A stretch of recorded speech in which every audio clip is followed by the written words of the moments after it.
Guys, so you're going to go to your video and record 2 videos when you have no makeup and when you have makeup. You want to look down in your bag and look back up after doing the makeup. Look up in the makeup and then you look down after the makeup, after doing the makeup.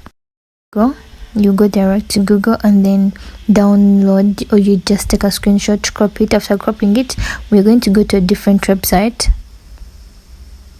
save it, yes, and then we're going to a different website called Background Remover. It's free of charge. It removes the background. After removing the background, then you download. After downloading, I'm trying to make it very short, guys. After downloading, you need to go back to CapCut and then upload our image that has been saved to gallery.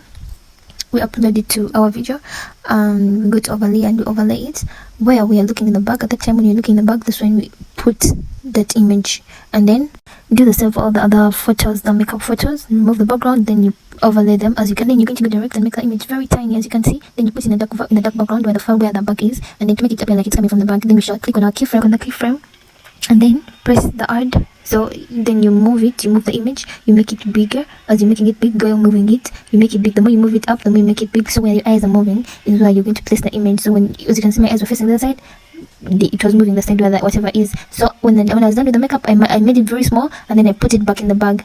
I made it look like it was going back to the bag because I was looking down now to the bag, so it had to go back to the bag. You get? So I'm going to show you how it appeared.